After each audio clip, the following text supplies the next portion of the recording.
وإذ قال إبراهيم رب اجعل هذا البلد آمنا واجنبني وبني أن نعبد الأصنام رب إنهن أضللن كثيرا من الناس فمن تبعني فإنه مني ومن عصاني فإنك غفور رحيم ربنا إني أسكنت من ذريتي بواد غير ذي زرع عند بيتك المحرم ربنا ليقيموا الصلاة فاجعل أفئدة من الناس تهوي إليهم وارزقهم من الثمرات لعلهم يشكرون۔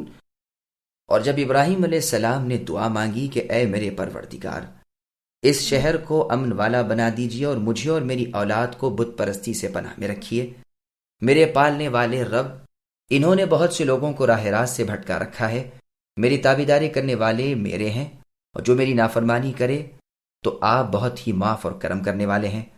اے ہمارے پروردگار، میں نے اپنی کچھ اولاد اس بے کھیتی کے جنگل میں آپ کی حرمت والے گھر کے پاس بسائی ہے۔ اے ہمارے پروردگار، یہ اس لیے کہ وہ نماز قائم رکھیں، بس آپ کچھ لوگوں کے دلوں کو ان کی طرف مائل کر دیجئے اور انہیں پھلوں کی روزیاں عنایت فرمائیے تاکہ یہ شکر گزاری کریں۔ سامعین، اب عنایتوں کی تفسیر سماعت کیجئے۔ مکے کے لیے دعائے امن۔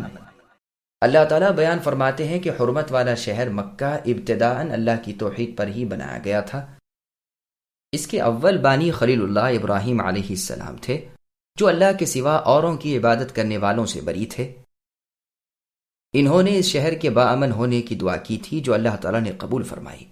سب سے پہلا بابرکت اور باہدایت اللہ کا گھر مکہ مکرمہ اللہ کا ہی ہے، جس میں علاوہ اور بہت سی واضح نشانیوں کے مقام ابراہیم بھی ہے۔ اس شہر میں جو پہنچ گیا وہ امن و امان میں آ گیا۔ اس شہر کو بنانے کے بعد خلیل اللہ ابراہیم علیہ السلام نے دعا کی کہ اے اللہ اس شہر کو پرامن بنائیے۔ اسی لیے فرمایا کہ اللہ کا شکر ہے جنہوں نے مجھے بڑھاپے میں اسماعیل و اسحاق جیسے بچے عطا فرمائے، جس کا ذکر سورہ ابراہیم کی آیت نمبر 39 میں ہے۔ اسماعیل علیہ السلام اسحاق علیہ السلام سے 13 سال بڑے تھے۔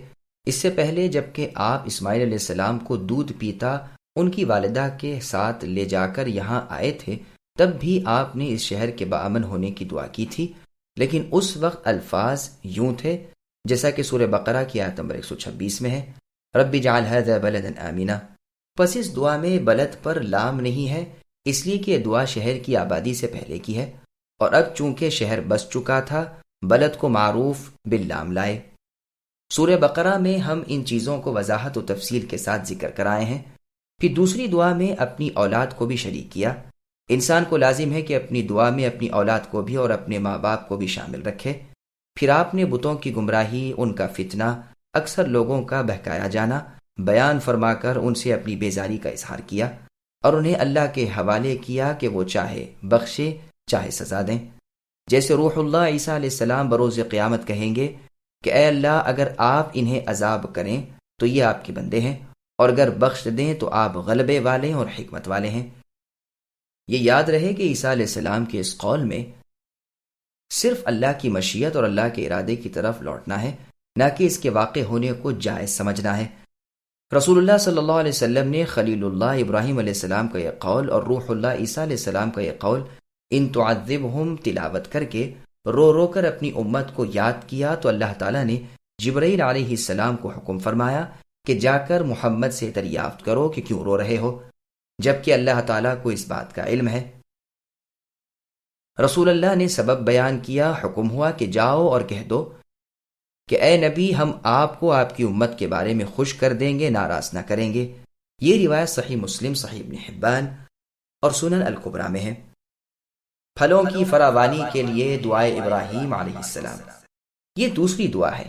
پہلی دعا اس شہر کو آباد ہونے سے پہلے جب آپ اسماعیل علیہ السلام کو ماں ان کی والدہ صاحبہ ہاجرہ کے یہاں چھوڑ کر گئے تھے تب کی تھی، اور یہ دعا اس شہر کے آباد ہو جانے کے بعد کی۔ اسی لیے یہاں بیتک المحرم کا لفظ لائے اور نماز کے قائم کرنے کا بھی ذکر فرمایا۔ ابن جریر رحمہ اللہ فرماتے ہیں یہ متعلق ہے لفظ المحرم کے ساتھ، یعنی اسے باحرمت اس لیے بنایا ہے کہ یہاں والے باطمینان یہاں نماز ادا کر سکیں۔ یہ نکتہ بھی یاد رکھنے کے قابل ہے کہ ابراہیم علیہ السلام نے فرمایا کچھ لوگوں کے دلوں کو ان کی طرف جھکا دیجئے۔ اگر سب لوگوں کے دلوں کو ان کی طرف جھکانے کی دعا ہوتی تو فارس و روم، یہود و نصارہ، غرض تمام دنیا کے لوگ یہاں الٹ پڑتے۔ آپ نے صرف مسلمانوں کے لیے یہ دعا کی، اور دعا کرتے ہیں کہ انہیں پھل بھی عنایت فرمائیے۔ سرزمین مکہ زراعت کے قابل بھی نہیں، اور دعا ہو رہی ہے پھلوں کی روزی کی۔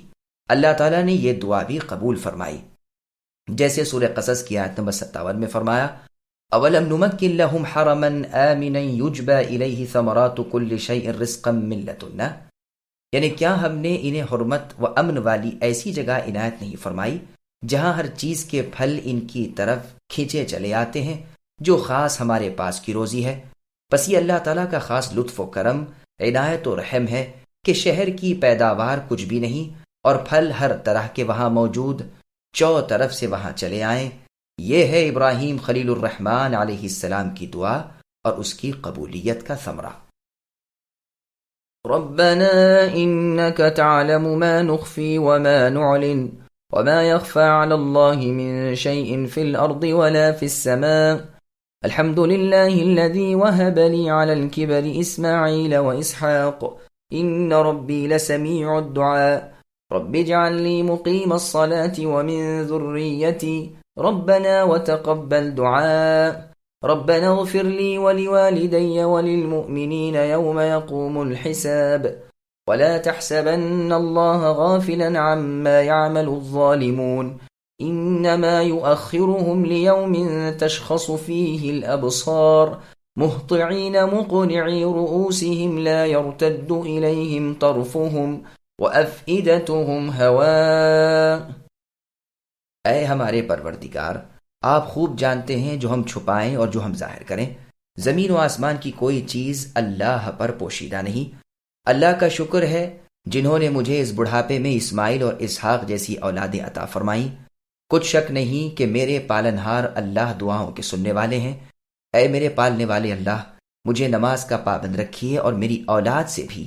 اے ہمارے رب، میری دعا قبول فرمائیے۔ اے ہمارے رب، مجھے بخش دیجیے اور میرے ماں باپ کو بھی بخش دیجیے اور دیگر مؤمنوں کو بھی بخش دیجیے جس دن حساب ہونے لگے۔ نا انصافوں کے اعمال سے اللہ کو غافل نہ سمجھو، وہ تو انہیں اس دن تک مہلت دیے ہوئے ہے جس دن آنکھیں پھٹی کی پھٹی رہ جائیں گی، اپنے سر اوپر اٹھائے دوڑ بھاگ رہے ہوں گے، خود اپنی طرف بھی ان کی نگاہیں نہ لوٹیں گی اور ان کے دل اڑے اور گرے ہوئے خالی ہوں گے۔ سامعین، اب ان آیتوں کی تفصیل سماعت کیجیے۔ ابراہیم علیہ السلام کی ایک اور دعا۔ خلیل اللہ ابراہیم علیہ السلام اپنی مناجات میں فرماتے ہیں کہ اللہ، آپ میرے ارادے اور میرے مقصود کو مجھ سے زیادہ جانتے ہیں۔ میری چاہت ہے کہ یہاں رہنے والے آپ کی رضا کے طالب اور فقط آپ ہی کی طرف راغب رہیں۔ ظاہر و باطن آپ پر روشن ہیں، زمین و آسمان کی ہر چیز کا حال آپ پر کھلا ہے۔ آپ کا احسان ہے کہ اس پورے بڑھاپے میں آپ نے میرے ہاں اولاد عطا فرمائی اور ایک پر ایک بچہ دیا، اسماعیل بھی اور اسحاق بھی۔ آپ دعاؤں کے سننے والے اور قبول کرنے والے ہیں۔ میں نے مانگا، آپ نے دے دیا، بس آپ کا شکر ہے۔ اے اللہ، آپ مجھے نمازوں کا پابند بنائیے اور میری اولاد میں بھی یہ سلسلہ قائم رکھیے۔ میری تمام دعائیں قبول فرمائیے۔ ولی والدیہ کی قرات بعض نے ولی والدی بھی کی ہے۔ یہ بھی یاد رہے کہ یہ دعا اس سے پہلے کی ہے کہ آپ کو اللہ کی طرف سے معلوم ہو جائے کہ آپ کا والد آزر جو مشرک تھا، اللہ کی دشمنی پر ہی مرا ہے۔ جب یہ ظاہر ہو گیا تو ابراہیم علیہ السلام اپنے والد آزر سے بیزار ہو گئے۔ بس یہاں آپ اپنے ماں باپ کی اور تمام مؤمنوں کی خطاؤں کی معافی اللہ سے چاہتے ہیں کہ اعمال کے حساب اور بدلے کے دن قصور معاف ہوں۔ اللہ کی عطا کردہ مہلت سے ناجائز فائدہ نہ اٹھانا چاہیے۔ کوئی یہ نہ سمجھے کہ برائی کرنے والوں کی برائی کا اللہ کو علم ہی نہیں، اسی لیے یہ دنیا میں پھل پھول رہے ہیں۔ نہیں، اللہ ایک ایک گھڑی کے برے بھلے اعمال سے بخوبی واقف ہے۔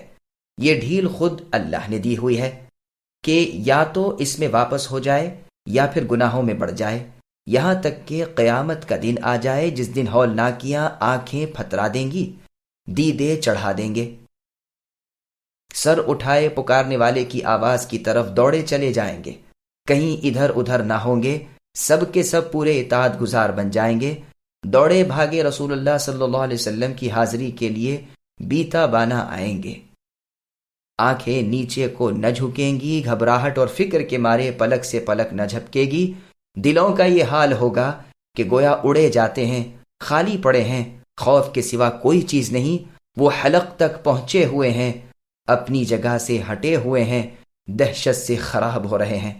اے اللہ، قیامت کے دن کی ہولناکیوں سے ہم تمام مسلمانوں کی حفاظت فرمائیے اور اس دن کی رسوائی اور ذلت سے ہمیں بچا لیجیے۔